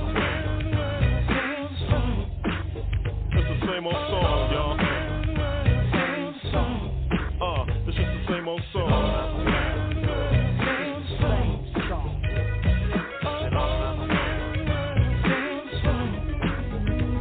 Money big, the freaky dicky, the squeaky wicky up and down. Well, as a matter of fact, I'll be right back. I gotta take a leak. So I'm draining entertainers, but I got fame and the bases I touch. Too much for me to try to be naming. Hey yo, he saw me on cable and grin. I busted in and I was going to win. Like Clark Gable back in Oakland, it's the same old song for Sporty Shorty, same freckles and hat, drinking the same 40. Hypothetical, political, lyrical, miracle whip, just like butter. My rhymes are legit, cause I'm the Humpty, not Humpty Dumpty, but Humpty Hump. Here a hump, there a hump, everywhere Humpty Hump. Shut up and just listen, not dissing, don't get me wrong, but to me it's just the same old song, so just watch, cause my name is Shock, I like to rock and you can't stop this.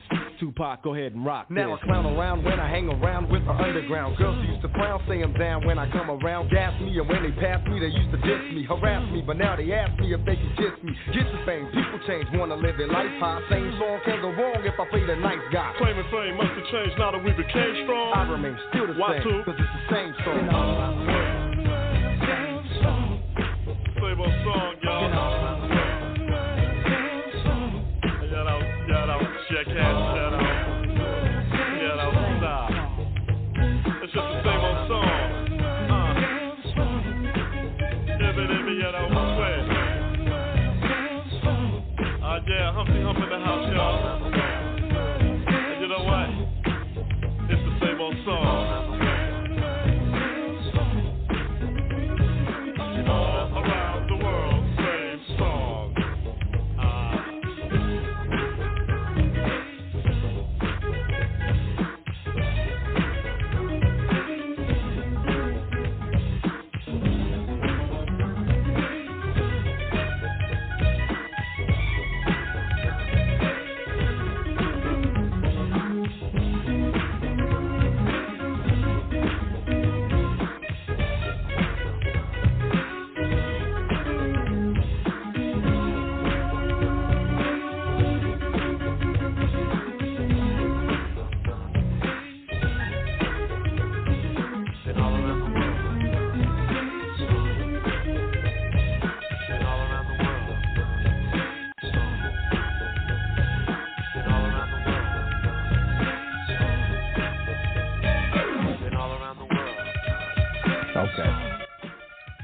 All around the world. It's the same old song. We back with G-Lew, Cuzzin Marci, our special guest tonight, the Cuzzin Marci interview, A Day in the Life with Cuzzin Marci. That was Digital Underground. Right? Yeah, Marci's Minute and all that. So we just played Digital Underground, same song. Like, where are you at with it right there? Like, why does that song? And I want to say this, like, that's the great thing about coming up, like opposed to now, where time just flies. You know, once you're grown, it's different. But when we were younger and coming up, like like stuff like this, you could go back to, you know, that time and remember what you were doing and everything, because it was certain songs just kind of shaped your life, like your soundtrack. So, what's going on with Cuzzin Marci? The same song that sticks out to you. Same song kind of started a little pathway to not trouble, but it was like, girl, you was tripping.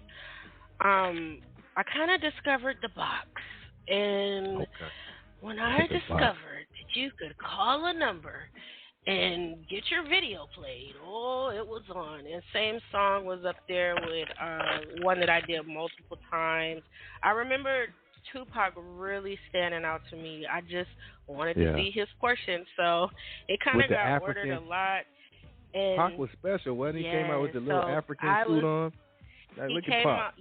So that was the kind of, it wasn't the beginning of that, because of course, New Yorkers were doing that as well. Then you had your Self-Destruction. I had that on there too. But I was kind of really into that. Again, my cousin that I was in school with, she was the one that, you know, she kind of influenced me as well, because we did go from same song to anything Afrocentric. I loved X-Clan. I started making tapes. With that whole little era where you had the X-hats and the medallion. I had to get a borrowed medallion. Nobody would buy me. That's one thing I didn't have the courage to ask them about, because they could see the things that were going on, and the only thing I got checked on was my mom told me I couldn't. My stepmom, this is, of course, I couldn't wear all black. Why? Because that's what the gangs do, right? Did you have an X hat? I didn't have none of that, but my father, on the flip side, see, that's what I said. I just used to raid his closet. He had all the Kofis, and he had all the little caps like Jim Brown, and my dad reminds me of Jim Brown a lot too. He had all those. He had the Malcolm X shirts. He was very in tune. He's always been in tune with that stuff. But I did get a borrowed medallion. I was into that movement. Very tough. And then one morning, I woke up and I was a gangbanger. No. Uh-oh. I don't know what happened. I was going to say, I thought we got... Again, my cousin, you went through that phase. She had me going, whatever phase she was going through, I was going through, but I always kept it to where, because again, I wasn't that kid that was like, Mom, Dad, you got to buy me the Guess. You got to buy me the Nikes and all that other stuff. Raiding my dad's closet kind of got me through till 12th grade. I could wear his Pendletons. I could wear his T-shirts, and then the baggy clothes were in. The only time my style switched up was for cheerleading. But other than that, I was totally... Because this is what I want to ask you, too. Like, it seems to me, like Boss. I could be wrong, remember Boss? Were you more like a tomboy growing up, or like a... I was. But you were a tomboy, but then you switched to cheerleading, which is real girly. So I want to just see the transition and where they fit at. So would you say you were a tomboy growing up, or something like it? So I was a tomboy. I've always been kind of on that I had my Barbie phase. I had a bag full of Barbies, but I had always been interested. I'll play with what you're playing with, because I was really close with one of my younger cousins. He was a boy, so we had to spend a lot of time together. And he wants to play something simple, and I'm like, no, we're gonna play karate dance. We're gonna, play something rough. Or I've always kind of been like that. I was mean to other kids, especially like a little boy. My real mom used to tell me that she used to keep, and she said, I don't know why. She said, Marcella, you just been like that.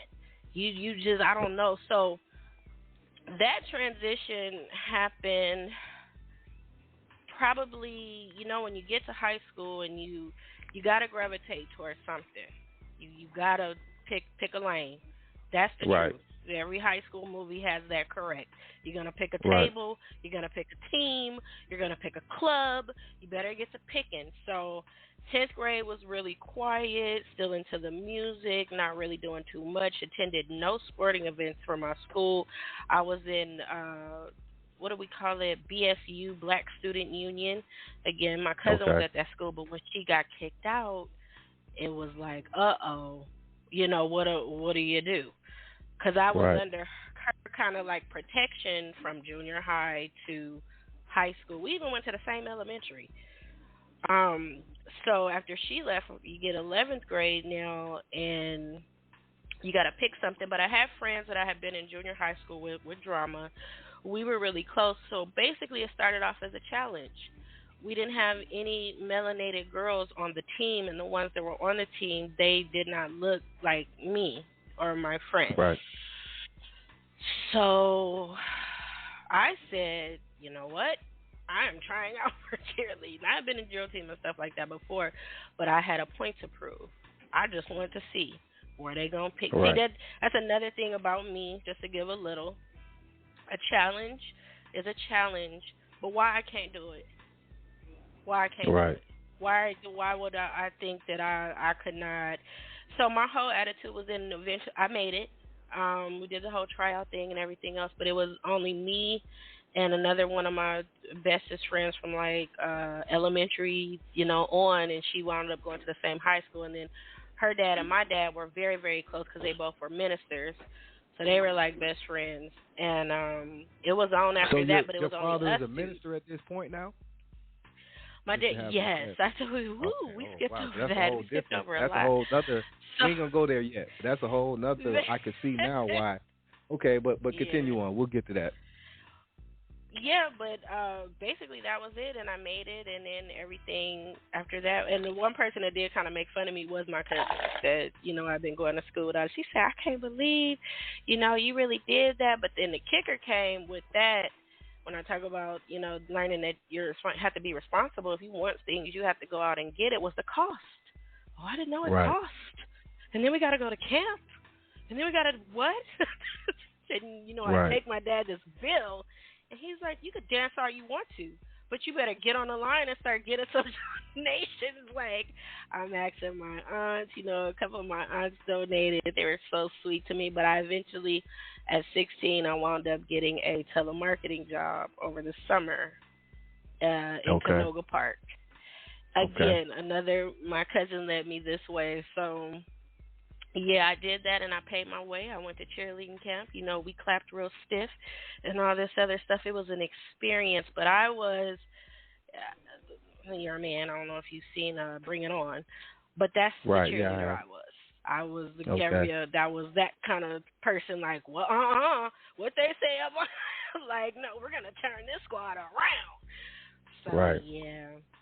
And that's when I first really kind of got into, well, maybe you could do a little leadership role or something like that. But, it was just the involvement. It was just so fun. And I'd stay out till 11:30 midnight. And, my parents aren't going crazy because they know, that after the game we may go eat or, something like that.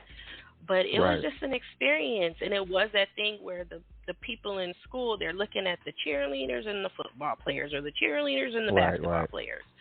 Let me ask you this about, I always wondered this, and now I want to ask you, since you were a cheerleader, like, what did the cheerleaders, because like you said, they were popular in school and all that, and they were right there with the football players. But did cheerleaders, like, say for instance, football players, they're playing football for the team, but they're looking to maybe get a scholarship and all this. Did cheerleaders have, like, aspirations? I don't know what type of question this is, but I'm just curious. Like, aspirations to be bigger cheerleader, or like, like what were cheerleaders, or was this something just fun to do? Like, how did cheerleaders think when it came to that? Right.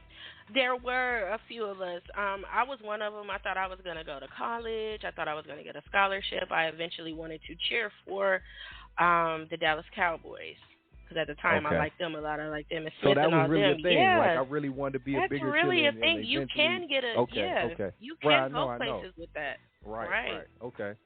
Mhm. Okay. Yeah. I just wanted to they get could a be take big. on that. That's interesting. They could be big on big.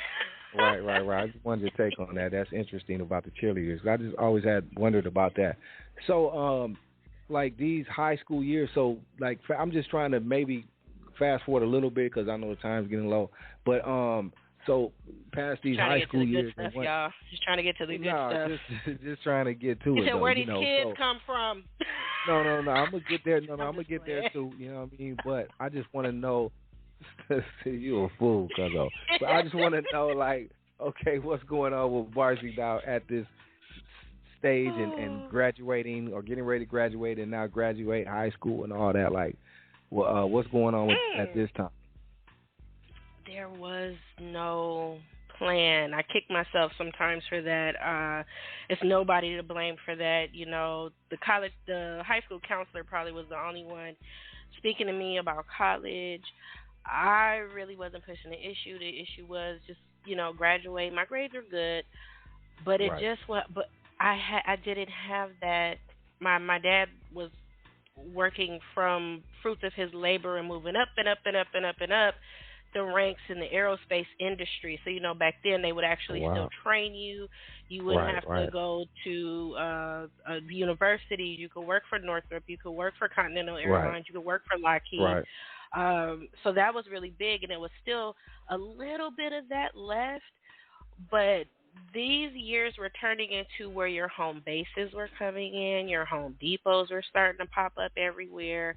You had these jobs coming back to where it might be a chance. But all I wanted to do was make it to June 28th. I graduated a day before my birthday, and got home. Got you my go little to Disneyland gift. And all that? Graduation night? I did that for prom. Money, give me my money back. I did attend prom. Jeez Louises. Who did you go to the prom? Hold up. That was prom. See, we didn't talk about none of that life you were doing and all that with these little boys. But who'd you go to the prom with? Give him some time. I had a high school boyfriend. Yeah, I had shout out to you. Yeah, wound up being a closer family connection that I knew. I had a high school boyfriend, basketball player, cliche, cheerleader basketball player. Okay. But yeah, we did go to prom. I won my money back. Not your typical prom. I got there and I was like, what is this bullshit? This is the introvert in me. Like, I could have fun. I'll go get a piece of fried chicken. What is this? So it wasn't what it was more for show. But my dad got me everything I wanted. My hair was fine. You know, my dress was about $500. And when I got grown, I just thought it was a waste, but it was an experience. But yeah, went to prom and Disneyland the next day. Okay. That's what's up. Back to school on Monday. How exciting! So what happens? Yay. So like I said again, fast forwarding now to prom and all that. So what happens post graduation and all that? Like, what's going on with Marci now as a young adult?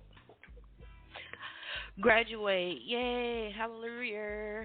The day after graduation, received a call. You can work if you want to. My new sister-in-law is a manager at a major fast food company. I just see money. I see going back to work, but I'm going to work in Los Angeles. I'm still in Pacoima, but I'm good in L.A. All my family's in L.A., so that wasn't nothing to me. So I just started my new job, and what happened was I never went back home. I never went back home. I went to work, worked there for a couple of months, but wound up, just like really, I was being with my peoples. I went back with my aunt, and I used to joke and be like, oh, okay, yeah, I didn't go straight to university, but I went to the University of 118th Street. Okay. So I wound up living right around the corner from DJ Aladdin. Didn't even know it. I got to see him perform once at a block party, and then we just kicked off the young adulthood there. I was with family, and then I was more so overjoyed because I got to be around my mom. So this is a time when I get back with my real mom, and we actually get to cohabitate with one another. I'm with my sister, that I had never grew up in a house with. So it was just like the rekindling of a lot of things. And very church-driven, but I kind of resisted the church that they were in because it was a negation of the church that I was kind of raised in, which was Baptist. And my dad's a Baptist minister, but did wind up joining the Church of Christ, and that's how I wound up going to church with, Brandy and her family and just all those good times. I have no quarrel with that. Church was everything. It was really big for me. I was very dedicated. And it was just one of those things where you get to do your young stuff. Special Brew became a friend of mine, and that's when probably the Snoop Dogg era really picked up. St. I, Crooked Eye. St. That kind of really, yeah. And me and my sister were the only ones that were grown, so with the church youth group per se, so we were like, we're grown. But even I was 18, but we could literally just do what we want. So I had that freedom, and my dad joked with me. He said, yeah, you left with 2 trash bags and you came back with 3 kids. And I said, I know, huh? That's crazy talk. But it was good. We didn't get there yet, but I wanna get there briefly. But I want to ask you this because I don't know if we skipped over it, what time frame this was, but I know you did an internship, or I don't know if it was an intern or you just worked there or whatever, but we worked with KJL, the legendary KJLH radio station. Tell me about that time, how that came about, and what was that experience like, if you could. This is real fast forward. We're talking like 2009. I'm at my job that I've been working for probably 13 years at that point in Inglewood. And my shifts would be fairly early. I'm talking your 4 a.m., your 5 a.m. shift. But the area that I worked in, I'm free. I could play music as loud as I want to, for a certain amount of time. So it was very off to itself in my own office. And I found this show that came on Saturday morning. It was Roland Bynum, and he has a show. And what he used to do was he would open the show with Marvin Gaye singing the national anthem. And I got there because I used to listen to Dominique DePrima. She had her show would still come on Saturdays, and when hers would end, his would come on. And when it came on with that Marvin, I'm like, oh, okay, let me listen. Then he played the Dells, Open Up My Heart, and that's when that spiral started. So then it was like, oh, okay. So I had did this before, because I had experience with like For Life Records and Steve Harvey. I talked to Martin before at a radio station, KJLX. Yeah, rest in peace, Dill Dog. Knew him. I wasn't afraid to do that either. I knew I won contests before. I won contests with rock stations, concert tickets. We skipped over that too. We missed a lot because I started going to concerts. That's why I think we're gonna have a part 2 of this because it's so much. I don't know if we only like barely touch the surface. I didn't know it was that much It's a lot. Yeah, I knew this. I didn't know, but I had a feeling this would happen. You know what I mean? That's why I want your undivided attention. I said earlier, but we still wasn't able to get it. So we're gonna definitely do a part 2. But go ahead, we got time. Oh, that's funny. But yeah, so I called in, took my chances, called in, and was like, I don't know what I said, but it was something along the lines of, oh well, because there's this man named Donnie Soul there. And that's Smokey Robinson's cousin, and he would be on the show with Mr. Bynum. And he was talking about, he kept telling the girl that was answering the phones there, he kept telling her, oh, you about ready to have that baby? You about ready to have that baby? Ding, ding, ding. Light went on in my head. Okay, well, she about to be off, so was T. So I called it, he answered, and I gave my salutations. I've been listening, blah, blah, blah. And then I was like, yeah, so when the intern leaves, because they kind of said the same thing that some people say, they said, you have a nice voice. And I was like, oh, well, what's going to happen when the intern goes to have her baby? And they had me in there the next week. Wow. So what I would do was I do my opening shift. These days we're starting, I'm talking 3 a.m. 3 a.m., I'm up, all the girls, taking them to Queen, go to Carson and Inglewood, get to that job, work an hour or two, take a lunch, but I would extend my lunch so I could go and do the internship because that show started at 6 a.m. Do that internship, go back to my job, finish that because it was like 5 minutes away from each other. This was all in Inglewood. Yeah, so I answered the phone for the morning show with Mr. Roland Bynum and Donnie Soul, and I met, what's his name, Lenny Williams and Charles Wright. That's how I got to meet them. Missed Stevie by 5 minutes. I had left, and he came when I had went back to work. I was so sad, but yeah, shout out to Stevie Wonder, the owner. But would you say you learned, and I want to ask you 2 questions on that, but would you say, did you take anything from that job, KGLH, or were you just in the midst of the moment and just like whatever, or did you really take anything from that situation or have aspirations to want to work in radio after that, or was it just for that time, that experience? I really believe that I was trying to get my way in there because I had already had this thought in the back of my mind. I had always been watching my dad up at the mic, maybe preaching, or on his own public access TV show. He's in front of the camera. So I was a little like starstruck at first. Like, oh, wow, you're here. You're actually in this room. Like, Stevie Wonder might have touched this. But then I got to the business, like, okay, I'm looking around. I'm asking questions. I'm in the actual studio. I'm looking at the board. That's when I really got interested in the board. I'm going to learn the board, like the big production board.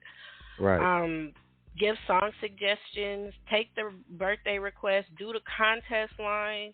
I took that very so you had a lot of input. I had a lot of input. Check the social media on a computer. Shut up when the light comes on. It says on the air. Watch for those cues when he might say something to me and turn the microphone on across the window. And it really inspired me, of course. I was still really thinking about that. I would always put in applications and things of that nature. I've been talking about this probably since 2004. And nothing happens just so happened, but it happened. But you have to make stuff happen. So I tried to teach myself like a long time ago to get out of negative thoughts. Don't worry about what the answer is going to be, because the only thing they could tell you is no. Then what's going to happen? Are you going to explode? Are you going to bust into flames? So don't be afraid to ask nothing. I had to teach myself that, because I don't know. Sometimes I feel like I had a lot of fear in me. So you got to do it. Like, I can get very demanding sometimes. Like, what's the hold up? Right. That's me. So with this KGLH thing, how long was the whole experience? And when it was over, I don't know how it ended. Maybe it was only intern. So I know you wanted to do it more or whatever. But how did you feel when it was over? Were you sad, and how was that? I don't even ever remember being sad, because something had to take place. I really don't remember why I stopped going, but one of the reasons was something happened at the studio, and I think Andre Russell told them that he didn't want nobody that wasn't on the payroll to like come, because I used to have to go early in the morning. So something had happened, and then Donnie Soul had stopped going too for a minute. But it really wasn't a thing, because I was still, be in contact with Mr. Bynum, and I don't know if my shift, I don't even remember. That's how great it was. It wasn't nothing bad, or it was just over with like that. And I tried I tried with Dominique DePrima to get in with her, but I would just always try. Speaking of her, I don't know if people know that, but that's her on that I believe the Live and Die in LA intro with Tupac. Yeah, but I just want to put that. But go ahead. But I just think that's interesting, that experience you had with KGLH. That's legendary to even have done that, and I'm sure that plays a part in you even doing what you do now with us on the radio. You know what I mean? And I said again, that voice. You know what I mean? It all plays a part. So I just think that was a great experience. Definitely, it was inspirational, and that's why I give props to anybody that's out there doing it, because Mr. Bynum, he is a full-time high school teacher. He teaches high school in Pasadena. And I'll be like, wow. Like, that was another source of inspiration. Like, and they used to look at me and be like, wait a minute, you got to go to work after this, or you came from work? Like, I've seen the street team come in there and, get ready for their day. I've seen Avi Bernard. And on that station, talking about not being, fearful or whatever, I've actually talked to Marvin Gaye's sister on KJLH, because she was a guest of Dominique DePrima's one morning. Right. And I was talking to her, and I was like, wow, you don't even know. You don't even know. Right. Like, I'm coming down there right now. No? But I didn't know. Do you, how does it feel to even now, to hear KGLH, because it's still going strong, and one of the states, because we lost KAs and all these, so to have something like KGLH now still there, and your kids can listen, you could tell them, I used to work there. How does that feel even now today? It was awesome. Yeah, it's still awesome. They were watching all that. I told my family and things of that nature, and it was just, of course, it's still inspirational now. I just pray that it keeps going, since it is that only one. And, people aren't getting any younger. Right. I don't even know what the playlist is like, but I know they still have their Sunday, their gospel. It's all day for their church things. And I just think it's a wonderful thing. And a lot of good people came from there. They've moved on. I know Dominique DePrima is doing her thing at KBLA now. I think she's every single day, one of the main hosts. I don't know if she's still over there, but I say for anyone, because I've even tried with, what is that station? With KLOS. Now, that's a rock station. Exactly. I asked you about that earlier, KLOS. Right. Yeah. So they're still going strong. They're still going super strong. I don't know if you remember Mark and Brian. They had a super one-day show. Now, that is where I would say I get my sense of humor with the stuff they used to pull on their show. Right. Okay. Big boy with, the phone tap. Right. All those things. Growing up, when we talk about, we were talking about my growing up. All those things were just really powerful. And then there was a lot of punishment time because, like I said, I didn't get beat down or nothing all the time, but there was a lot of punishment time, and there was a lot of, okay, well, if I can't watch TV, what did I have? Radio. Mm-hmm. And I had the Radio Raheem boombox. So the radio it is. Fine. That's it has right. 2 tape decks. I'll teach myself how to make a tape. Let's go. Right. You already know. That's right. What put your tape in. Put your paper on the top of the. Put your tape on the top of the tape, and if the tape run out, you roll it back up. You already know. Stop playing. That's right. So it's just making things work. I guess. Right. You could That's say, right. Yeah, making That's it all work. Making it do what it do. But I just want to keep going. I am going to keep going. I am going to take this thing further. Right. That's why I appreciate y'all so much, and it's just bringing me. I know y'all can hear it, but I'm just cheesing so hard. Right. I'm That's just what gonna we're trying keep to going do. and make it I want do to see you go what to it the do. next level. That's why I even thought about it. Just came to me like this interview tonight, just to let people get to know you more. And then you open up more as well, and you get more comfortable in the role you're about to take on because you're about to go there. You know what I mean? And we with you all the way. You know what I mean? Yeah, so, all the way. Gotta get this thing going. But I hope y'all enjoy my little story, my big story. Sure. And I gotta talk that thing up. But listen, this is only part 1 because we got to do a part 2 because we only scratched the surface. We got a lot more to talk about. Like you grown now. Like we're at this stage now. You're grown. Even us skipping forward to the KGLH, we skipped over some years. Mm-hmm.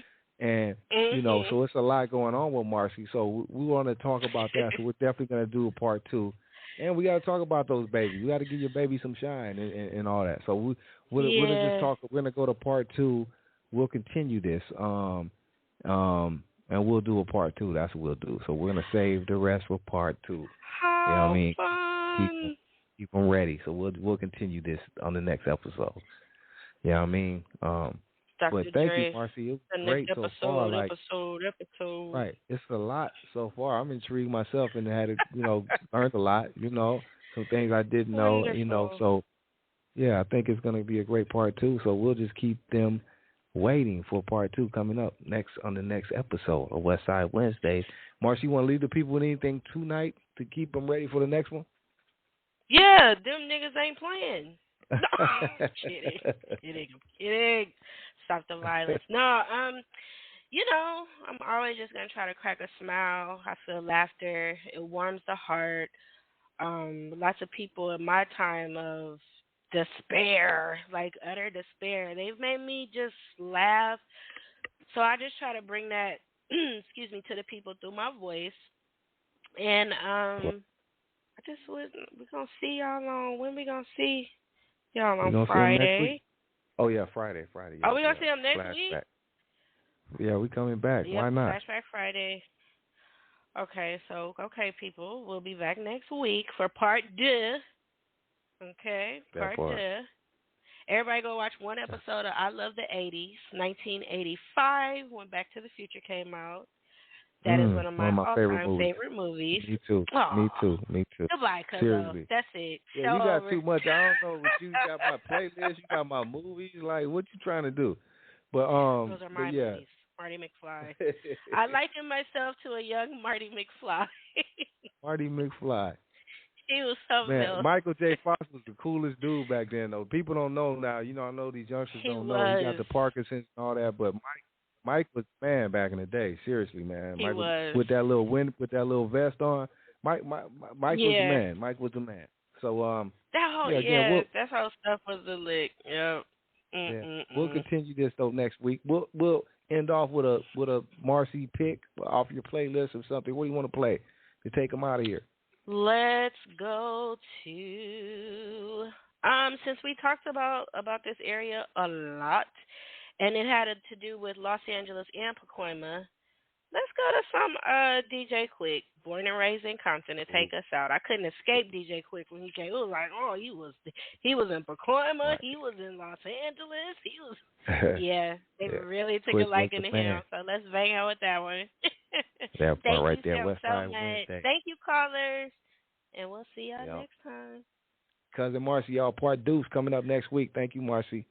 Let's go. Finally out the motherfuckers. Born and raised, my bad. Now everybody wants to know the truth about it. Quick. I come from the school of the slow wicked and the slick. A lot of people already know exactly where it's at, 'cause it's the home of the jackets and the crack. Yeah, that's the name of my hometown. I'm throwing down in the town where my name is all around. The suckers just be having a fit, and that's a pity. But I ain't doing nothing but see my lyrics, I'm doubling up, improving the suckers that I can throw. I'm passing the natural 10 to 4 and 6 to 8 before I go. Yes, I'm definitely freestyling, although while you're profiling, never trick the DJ Chris to steals the show.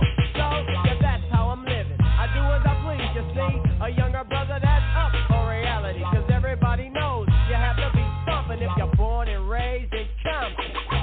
Born and raised. Born and raised. Born and raised. Born and raised. Born and raised in Compton. Born and raised. Born and raised. Where you from, fool? Compton. Now, Compton is the place where the homeboys chill, you see. But then I found that it wasn't a place for me, 'cause way back in the day, somebody must have wanted me to quit because they broke in my house and stole my shit. They must have thought that I was gonna play the punk role just because my equipment got stole. But I ain't going out like no sucker-ass clown. They found they couldn't keep a dope nigga down, so hit some bass in your face, motherfucker, silly sucker-ass clucker. Now you duck it 'cause you can't stop a brother like the Quick Stuff, because I'm true to the game, you lame, and things ain't gonna never be the same, 'cause a nigga like the Quick is taking over. I really don't think I should have to explain it. Oh yeah, I'm a dog, but my name ain't Rover, and I'm the kind of nigga that's feeling no pain. Sometimes I have to wear the bulletproof vest, because I got the CPT sign written across my chest. A funky dope brother never ceases to impress. My name is DJ Quick, so you can fuck the rest. I'm coming like this, and I'm coming directly, 'cause suckers get game ramming jip. I'm doing damage quite effectively. Rhyming is a battle zone, and suckers have no win, 'cause I'm a veteran from the COMBCON. Born and raised. Hell, motherfucking yeah. Funky dope for the 9-8. DJ Quick is in the motherfucking house.